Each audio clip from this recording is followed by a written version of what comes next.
ஈரானை நாங்கள் தோக்கடிச்சிட்டோம். எந்த அளவுக்கு தோக்கடிச்சிட்டோம்னு சொல்லி சொன்னால், அவர்களுடைய ஆயுதங்களை இனிமேல் அவர்கள் உடனடியாக தயாரிக்க முடியாத அளவுக்கு அவர்கள் தோற்று போயிருக்கிறார்கள். தெளிவாக சொல்றாங்க பாருங்க. ஆக்சியோஸினுடைய நியூஸை இன்றைக்கு அல் ஜசீரா போட்டு காட்டுறாங்க. Everybody hates you now. அத்தனை பேருமே உன்னை வெறுக்கிறாங்க. தெளிவாக தெரிஞ்சிருக்குது பெஞ்சமின் நெதன்யாகுவை பற்றி டொனால்ட் ட்ரம்ப்புக்கு. உலகத்தில் எல்லோருமே, அந்த நாட்டிலையும் எல்லோருமே ஒன்று வெறுக்கிறாங்க, உலகம் முழுக்க ஒன்று வெறுக்கிறாங்கிறத அவருக்கு தெளிவாக தெரிஞ்சிருக்குது. அதை சொல்லி காட்டுறாரு. நெதன்யாகுவோடு மேற்கொண்ட மோசமான தொலைபேசி உரையாடல்களில் இதுவும் ஒன்று அப்படின்னு அர்த்தம்னா, இதுக்கு முன்னாடியும் தாறுமாறா கேவலமாக அந்த ஆளுக்கு திட்டிருக்கிறாருன்னு அர்த்தம்.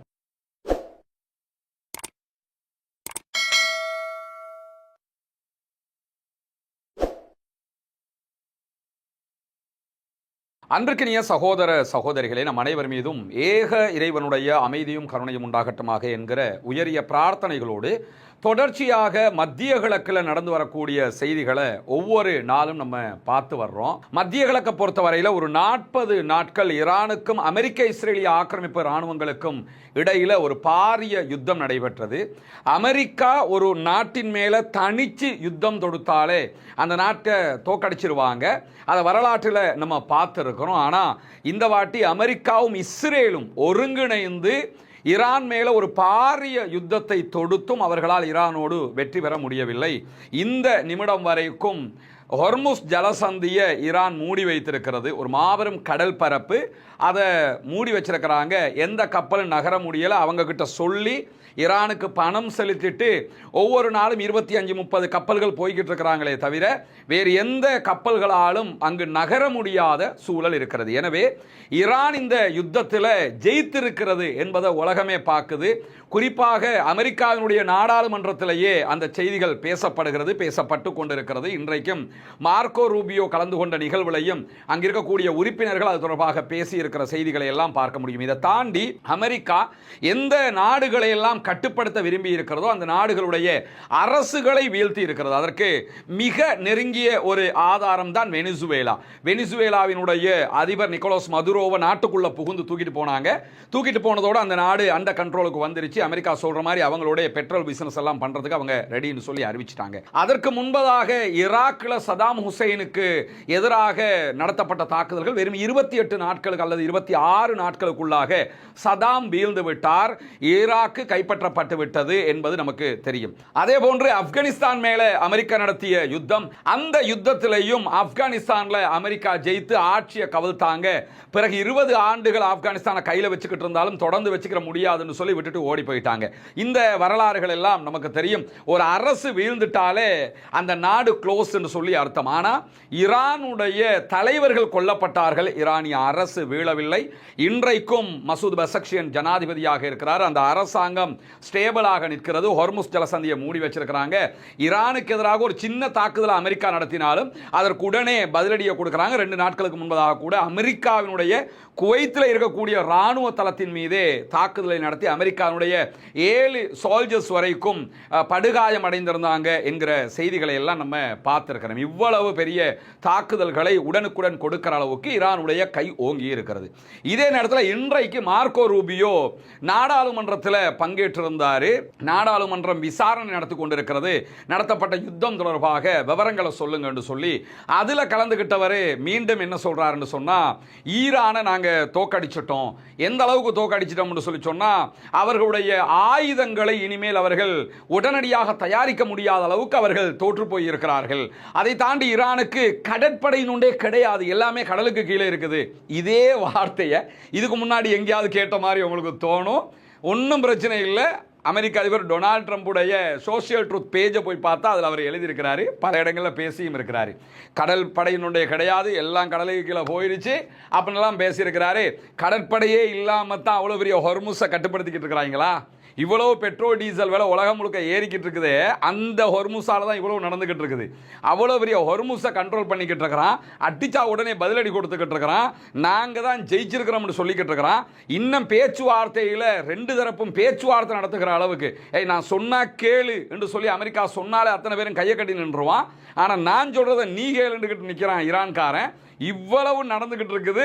இன்னைக்கு வந்து உட்கார்ந்துக்கிட்டு அமெரிக்காரங்களை ஏமாத்திரலாம்னு சொல்லிக்கிட்டு இருக்கிறாரு. இன்னொன்று நீங்க என்ன கவனிச்சுக்கிறேன்னு கேட்டால், அந்த வியட்நாம் வார் நடைபெற்ற நேரம், அதே மாதிரி ஆப்கானிஸ்தான் வார், அதே போன்று ஈராக் மீதான யுத்தம், இந்த யுத்தங்களில் நேரங்களில் எல்லாம் சமூக வலைதளங்கள் எல்லாம் இருக்கல. அப்போ டிவி மட்டும்தான். அப்போ அமெரிக்கன் ஃபோர்ஸஸ் என்ன பண்ணுவாங்களாம்னு கேட்டால், நாட்டுக்குள்ளே எந்த நாட்டை கைப்பற்றுறாங்களோ அந்த நாடு தொடர்பான பல பொய்யான செய்திகள் அங்கே இருக்கக்கூடிய ஊடகங்களில் வெளியிடுவாங்க.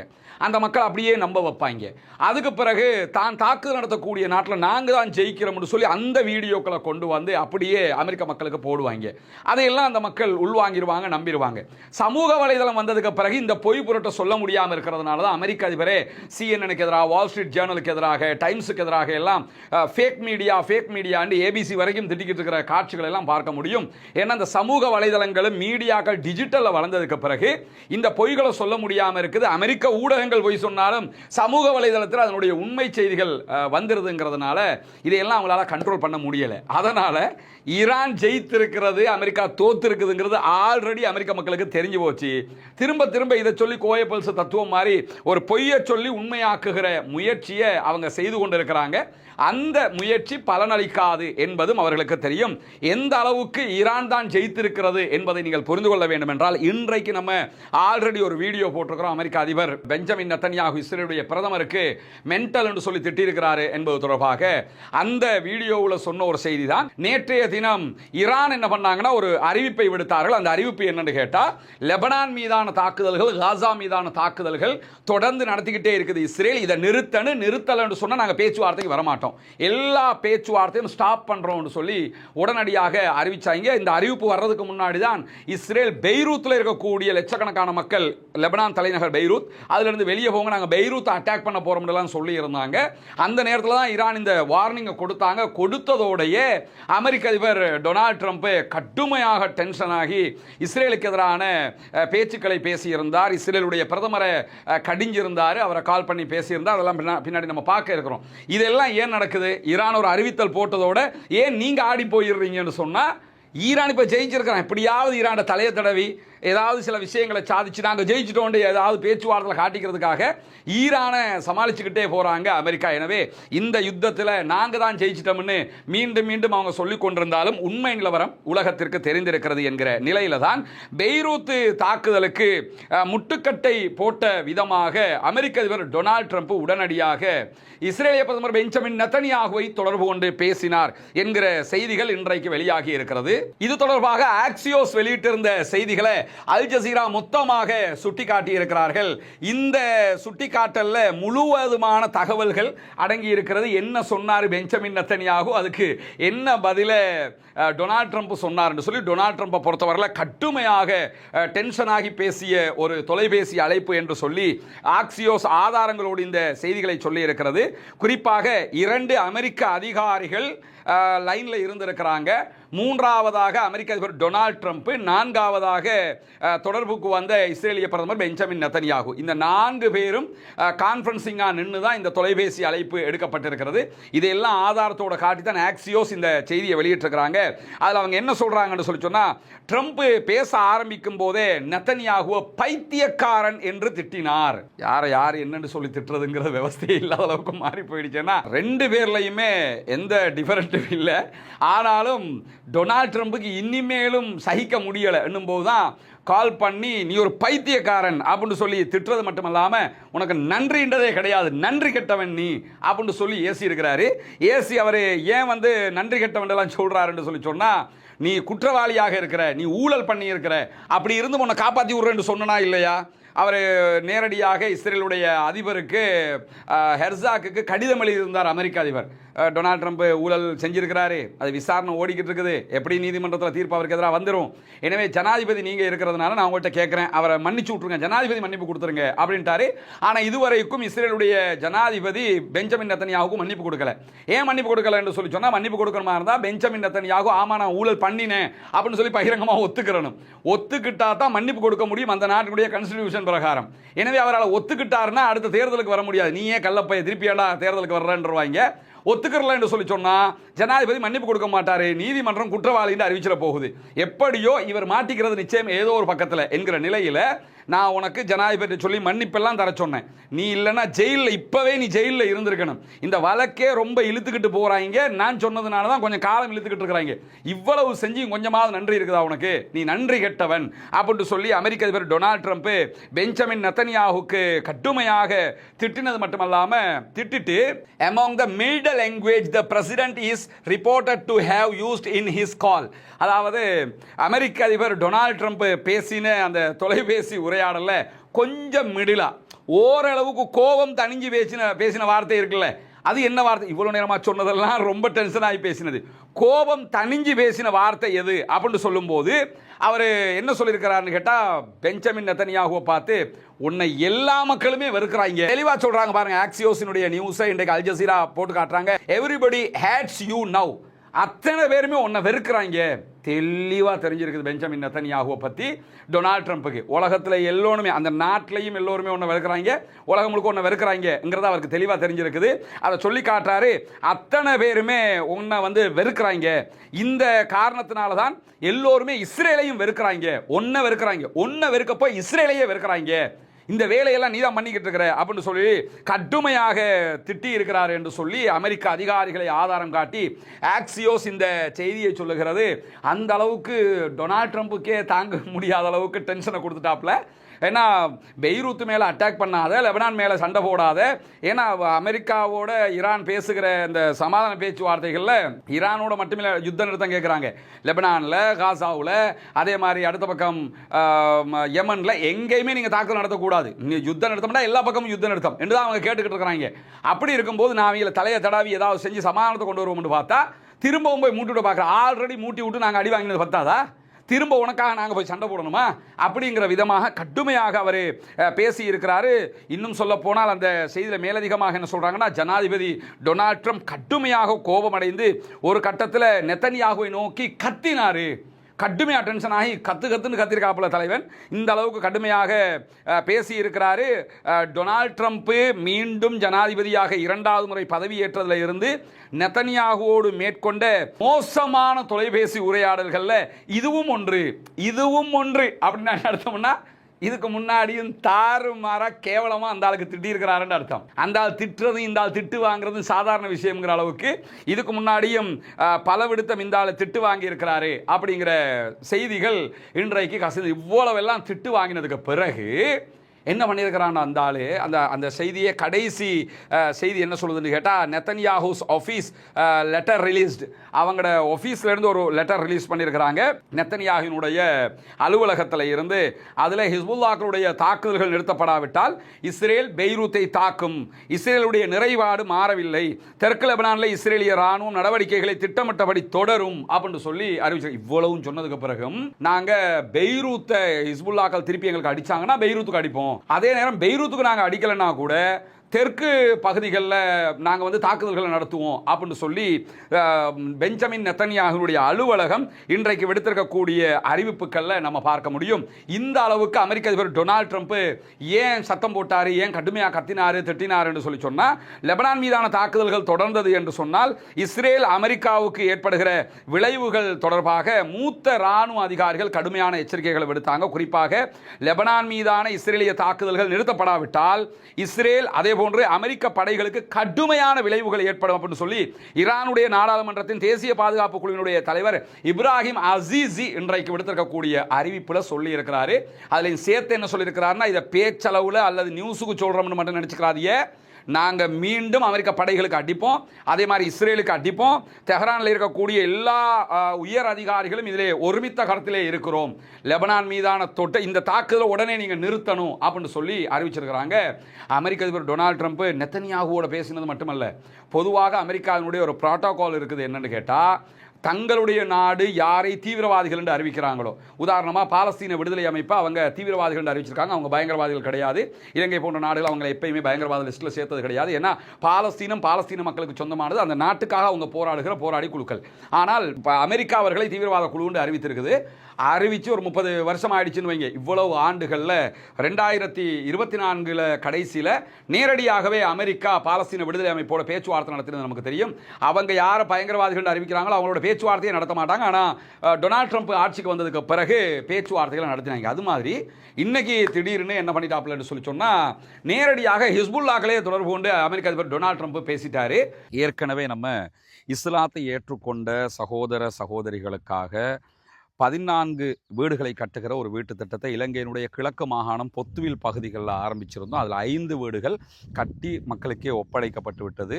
அவங்களோட கையிலே நம்ம கொடுத்துட்டோம். மேலதிகமாக இருக்கக்கூடிய 9 வீடுகளை கட்டக்கூடிய பணிக்கான உதவிகளை தொடர்ந்து உங்களிடத்தில் நம்ம கேட்டு வர்றோம். புனிதமிக்க ரமதானுடைய மாதத்தில் ஜகாத் நிதிகளை உங்களிடத்தில் தொடர்ந்து நம்ம கோரிக்கையாக கேட்டுக்கொண்டிருந்தோம்.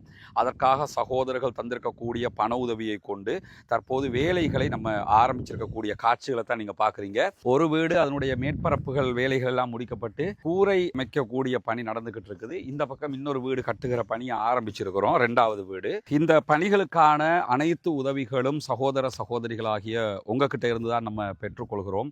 நீங்கள் தரக்கூடிய ஜகாத்து தான தர்மங்களை கொண்டுதான் இந்த பணிகளை நம்ம தொடர்ந்து செய்து வருகிறோம் என்பது நமக்கு தெரியும். இதுவல்லாத இன்னும் பல பணிகளையும் நம்ம செஞ்சு வர்றோம். அதெல்லாம் உங்களுக்கு வீடியோ காட்சிகளாக நம்முடைய தளங்களில் தொடர்ந்து பார்த்துக்கிட்டு வர்றீங்க. நபிகள் நாயகம் ஸல்லல்லாஹு அலைஹி வஸல்லம் அவர்களுடைய வழிகாட்டுதல் பிரகாரம் தான தர்மங்களை அள்ளித்தரக்கூடிய சகோதரர்களுக்கு அல்லாஹு தாலா நாளை மறுமையிலே ஜன்னத்துல் ஃபிர்தௌஸ் என்கிற உயர்தரமான சொர்க்கத்தினுடைய இருப்பிடத்தை தர வேண்டும் என்கிற பிரார்த்தனைகளை நாங்கள் செய்து கொள்வதோடு, இதற்காக உதவ விரும்புகிற சகோதரர்கள் முன்னால் தெரிகிற நம்முடைய வங்கி கணக்கிலக்கத்திற்கு உங்களால் முடிந்த உதவிகளை வாரி வழங்க முடியும். பெரிய தொகையை மட்டும்தான் தரணுங்கிற எந்த ஒரு கட்டுப்பாடும் கிடையாது. இது எல்லாமே ஒரு நிறுவனத்திட்ட இருந்து காசை கொண்டாந்து நம்ம கட்டலை. நீங்கள் தரக்கூடிய 100 ரூபா 200 ரூபா 500 ரூபா 1000 ரூபா லட்சம் ரூபா இதுகளை வச்சு தான் நம்ம பண்ணிக்கிட்டு இருக்கிறோம். உங்களால் எது முடியுமோ அது தாராளமாக தரலாம். ஏற்கனவே நம்ம கட்டிய அந்த 5 வீடுகளுக்கு 100 ரூபாய் பணம் தந்த சகோதர சகோதரிகளும் இருக்கிறார்கள். அல்ஹம்துலில்லாஹ். அது அவங்களால எது முடியுதோ அதை தர்றாங்க. எனவே முன்னால் தருகிற வங்கி கணக்கிலக்கத்திற்கு உங்களால் முடிந்த உதவிகளை வாரி வழங்குகிற அதே நேரம் அந்த வங்கி கணக்கிலக்கத்திற்கு உதவிகளை அனுப்ப முடியாது என்று சொல்லக்கூடிய வெளிநாட்டைச் சேர்ந்த சகோதரர்கள் முன்னால் தெரிகிற என்னுடைய வாட்ஸ்அப் இலக்கத்திற்கு தொடர்பு கொள்கிற போது அதற்கான உதவிகளை எப்படி அனுப்ப முடியும் என்கிற வழிவகைகளையும் நாம் மேலதிகமாக சொல்லித்தர கடமைப்பட்டிருக்கிறோம். இந்த நற்பணிகள் சிறக்கவும் சிறப்பாக நடந்து முடியவும் அல்லாஹ்விடத்திலே பிரார்த்தனை செய்யுங்கள் என்கிற உயரிய கோரிக்கையும் இந்த இடத்திலே நாங்கள் உங்களிடத்திலே முன்வைத்துக் கொள்கிறோம். பெஞ்சமின் நெதன்யாவுக்கு சொல்லிட்டேன், அந்த ஆள் இதுக்கு பிறகு அட்டாக் பண்ண மாட்டேன்னு சொல்லிட்டாரு. நீங்களும் அட்டாக் பண்ணக்கூடாது, நீங்களும் அமைதியாக இருந்துருங்க, நான் அதை பார்த்துக்கிறேன் அப்படின்னு சொல்லி நேரடியாகவே ஹிஸ்புல்லாக்களோடும் அமெரிக்க அதிபர் டொனால்ட் ட்ரம்ப் பேசியிருக்கிறார் என்கிற செய்திகள் வெளிவந்திருக்கு. 1980களுக்கு பிறகு ஹிஸ்புல்லாக்கள் உருவாக்கப்பட்டதற்கு பிறகு ஹிஸ்புல்லாக்களை பயங்கரவாத அமைப்பாக அமெரிக்கா அறிவித்திருந்தது. அன்றைக்கு பிறகு முதல் தடவையாக அமெரிக்காவினுடைய ஒரு அதிபர் ஹிஸ்புல்லாக்களோடு பேச்சுவார்த்தை நடத்தி இருக்கிறார் என்கிற. இவ்வளவு காலமா லெபனான் கவர்மெண்டோட தான் பேசுவாங்க, ஹிஸ்புல்லாக்களோட பேச மாட்டாங்க. இப்போ ஹிஸ்புல்லாக்களோட நேரடியாக பேசியிருக்கிறாங்க. காரணம் என்ன? லெபனானை பொறுத்தவரையில் அங்கே ராணுவம் டம்மி, அங்கே நிஜ ராணுவமே ஹிஸ்புல்லாக்கள் தான். நேரடியாக ஹிஸ்புல்லாக்களோடு அமெரிக்க அதிபரும் பேசியிருக்கிறார் என்கிற செய்திகள் வெளியாகி இருக்கக்கூடிய நேரத்தில் தான் இன்றைய நாள் பஹ்ரைன் ஒரு அறிவிப்பை விடுத்திருக்கிறது. ஈரானுக்கு பயணம் செல்வதற்கு தங்களுடைய குடிமக்களுக்கு உத்தியோகபூர்வ தடையை விதித்திருக்கிறது. பஹ்ரைனை சேர்ந்த யாருமே ஈரானுக்கு டிராவல் பண்ணக்கூடாது அப்படின்னு சொல்லி தற்போதைய பாதுகாப்பு சூழலை காரணம் காட்டி இந்த அறிவிப்பு விடுக்கப்படுகிறது என்று சொல்லியிருக்கிறாங்க. வேறு காரணம் இல்லை. இப்போ எனி டைம் திரும்ப ஒரு சண்டை வர்றதுக்கு வாய்ப்பு இருக்குதுங்கிறதுனால யாரும் ஈரானுக்கு போகக்கூடாது அப்படின்னு சொல்லி தடை விதிக்க. அதே மாதிரி ஈராக்குக்கும் போகக்கூடாது அப்படிங்கிற 2 நாட்டுக்கும் சேர்ந்த தடைகளை தற்போது பஹ்ரைன் விடுத்திருக்கிறார்கள் என்கிற செய்திகளை நம்ம பார்க்க முடிகிறது. இதே நேரத்தில் லெபனானில் இருக்கக்கூடிய நபாதியா பகுதிகளில் இருக்கக்கூடிய மக்களை வெளியேறுமாறு இஸ்ரேல் மீண்டும் அறிவித்தல் விடுத்திருக்கிறார். அமெரிக்க அதிபர் இவ்வளவு கேவலமாக திட்டினதுக்கு பிறகும், ஏன்னா அந்த பெஞ்சமின் நெதன்யாஹுவை பொறுத்தவரையில் இப்போ எதையாவது ஒன்று ஜெயிச்சிட்டோம்னு காட்டணும். இல்லாத பட்சத்தில் தேர்தலில் தோத்துருவார். தேர்தலில் தோத்துட்டாருன்னா அதுக்கு பிறகு நீதிமன்றம் குற்றவாளின்னு தீர்ப்பளிக்கும். அது பிறகு களி தின்ன வேண்டி இருக்குது ஜெயிலில். அதை தடுக்கிறதுக்கு தான் எவன் என்ன சொன்னாலும் பரவாயில்ல, நான் இப்படி தான் இருப்பேன்னு சொல்லி நபாதியா மீது தாக்குதல்களை தொடரப்போகிறோம். அங்கே இருக்கக்கூடிய மக்கள் நகரப்புறத்தை விட்டு வெளியேறுங்க என்று சொல்லி அறிவிச்சிருக்கிறாங்க. உடனடியாக வெளியேற வேண்டும் என்று இஸ்ரேலிய ஆக்கிரமிப்பு ராணுவம் தொடர்ந்து அறிவித்தல் விடுத்துக் கொண்டிருக்கிறது. ஹிஸ்புல்லாக்கள் யுத்த நிறுத்தத்தை மீறி கொண்டிருக்கிறார்கள். எனவே இதற்கு பலவந்தமான பதிலடியை நாங்கள் கொடுக்க போகிறோம் என்றெல்லாம் சொல்லியிருக்கிறாங்க. ஆனால் இதே நேரத்தில் நேற்று இரவு ஈரான் வெளியிட்ட அறிவிப்பில் இஸ்ரேலில் இருக்கக்கூடிய நார்த் இஸ்ரேல், வடக்கு இஸ்ரேலில் இருக்கக்கூடிய எல்லாருமே வெளியே போங்கன்னு சொல்லிட்டாங்க. ஏன்னு சொன்னால் திரும்ப நீங்கள் இஸ்ரேல் லெபனான் மீதோ வேற எங்கேயோ தாக்குதல் நடத்தினீங்கன்னு சொல்லி சொன்னால் நாங்கள் இஸ்ரேல் மேலே தாக்குதல் நடத்துவோம் அப்படின்னு சொல்லி ஈரானும் அறிவிச்சிருக்கிறாங்க. எனவே இந்த மாதிரியான சூழலில் அடுத்து என்ன நடக்க போகிறது என்பது மிக ஒரு பரபரப்பான ஒரு சூழலாக இருக்கக்கூடிய சூழலில் யுத்த நிறுத்தத்தின் போது ஐஆர்ஜிசியினுடைய ராணுவ திறன்கள் ரொம்ப உச்சபட்சமாக அதிகரிக்கப்பட்டிருக்கிறது என்று ஐஆர்ஜிசியினுடைய செய்தி தொடர்பாளர் ஜெனரல் சர்தார் மொஹப்பி அவர்கள் வெளியிட்டிருக்கக்கூடிய அறிவிப்பும் இன்றைக்கு வெளியாகி இருக்கிறது. யுத்த நிறுத்தத்தை பயன்படுத்தி எங்களுடைய ஆயுதப்படைகள் கடந்த கடந்த காலத்தை விட மிகச்சிறந்த நிலையில் தயார் நிலையில் இருக்கிறார்கள். எந்த நேரத்திலும் ஒரு யுத்தத்தை நடத்துவதற்கு நாங்கள் தயாராக இருக்கிறோம். ஈரானுக்கு எதிராக அமெரிக்க இஸ்ரேல் யுத்தத்திலிருந்து கிடைச்ச மிகப்பெரிய படிப்பினைகள் ஒன்று என்னன்னு கேட்டா, எதிரியை பற்றிய ஆயுதப்படைகளுடைய செயல்பாட்டு அறிவு அதிகரித்திருக்கிறது. ஒரு யுத்தம் நடந்தால் நம்ம எப்படி செயல்படணுங்கிற அறிவு எங்களுக்கு மேலதிகமாக நாங்கள் படிப்பினையாக இதில் எடுத்துட்டோம். அதை தாண்டி எதிரிகள் மீண்டும் ராணுவ களத்திற்கு திரும்பினால், மீண்டும் ஈரான் மேல தாக்குதல் ஒன்று நடத்த வந்தாங்கன்னு சொல்லி சொன்னா, எங்களுடைய பதிலடிகள் யுத்தத்தினுடைய புவியியல் அதே போன்று பயன்படுத்தப்படும் ஆயுதங்களுடைய வகை கூட வித்தியாசப்படும். எங்களுடைய புவியியலும் வித்தியாசம். நாங்கள் எங்கெங்க அடிப்போம்ங்கிறது ஏற்கனவே அடிச்ச இடத்துக்கு தான் அடிப்போம்ன்றது அர்த்தம் கிடையாது. அதுவும் மாறுமா. ஏற்கனவே அடித்த மாதிரி ஆயுதத்தினால தான் அடிப்போம்ன்றது அர்த்தம் கிடையாது. அதையும் மீறி நாங்கள் புதிய ஆயுதங்களையும் பயன்படுத்துவோம் என்கிற செய்திகளையும் இன்றைக்கு அவர்கள் விடுத்திருக்கிற அதே நேரத்தில் இன்றைக்கு இஸ்ரேலுடைய ஊடகங்கள் வெளியிட்டிருக்கக்கூடிய செய்திகளில் தொடர்ந்து இஸ்ரேலுக்கு எதிராக ஹிஸ்புல்லாக்கள் பல தாக்குதல்களை நடத்துகிறார்கள். அதிலே முக்கியமாக ஹிஸ்புல்லாக்கள் ஃபைபர் ஆப்டிக் வகையான ட்ரோன்களை பயன்படுத்துகிறார்கள். அதிலும் இதை இரவு நேரத்தில் அதிகமாக பயன்படுத்துகிறார்கள். தொடர்ந்து இஸ்ரேலுடைய 3 ராணுவ பிரிவினுடைய தளபதிகள் இலக்கு வைத்து கொல்லப்பட்டிருக்கிறார்கள்.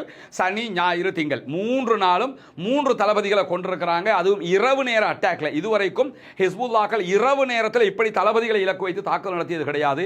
தற்போதைய தாக்குதல் நவீனத்துவமாக இருக்கிறது, திட்டமிட்டபடியாக இருக்கிறது என்று சொல்லி இன்றைக்கு இஸ்ரேலுடைய ஊடகங்கள் வெளியிட்டிருக்கக்கூடிய செய்திகளையும் பார்க்க முடிகிறது. எனவே இஸ்ரேல் ஆட்டம் கண்டு கொண்டிருக்கிறது, அமெரிக்காவும் ஆட்டம் கண்டு கொண்டிருக்கிறது. தொடர்ந்து லெபனான் மீதான தாக்குதல்களை இஸ்ரேல் அதிகரித்துக் கொண்டு வருவதற்கான காரணமே இந்த இதில் நாங்கள் லெபனான கைப்பற்றிட்டோம், யுத்தம் செஞ்சு ஜெயிச்சிட்டோம் என்று பெஞ்சமின் நெத்தன்யாஹுவினுடைய சொந்த நலவை எதிர்பார்த்து தான் அவர் செய்கிறார். ஆனால் இதில் இதுவரைக்கும் 3600க்கும் மேற்பட்ட லெபனானிய அப்பாவிகள் கொல்லப்பட்டிருக்கிறார்கள் என்கிற கவலைக்குரிய செய்திகளும் வெளியாகிக் கொண்டிருப்பதை நாம் பார்க்க முடியும். தொடர்ந்து இணைந்திருங்கள் ரஸ்மின் மைஸ் நியூஸ் மற்றும் ரஸ்மின் டாக்ஸ் ஆகிய 2 சேனல்களோடு. தொடர்ந்தும் உங்களுக்கு தேவையான உண்மை செய்திகளை கொண்டு வந்து தருவதற்கு தயாராக இருக்கிறோம். ஆக்கிரமிப்புகள் ஓய வேண்டும், ஆக்கிரமிப்பாளர்களும் ஓய வேண்டும் என்கிற உயரிய பிரார்த்தனைகளோடு ஆக்கிரமிப்பாளர்களுக்கு எதிராக தொடர்ந்தும் ஜனநாயக ரீதியாக குரல் எழுப்புவோமாக. வாஹ்ரத் அவானா அல்ஹம்துலில்லாஹி ரப்பில் ஆலமீன்.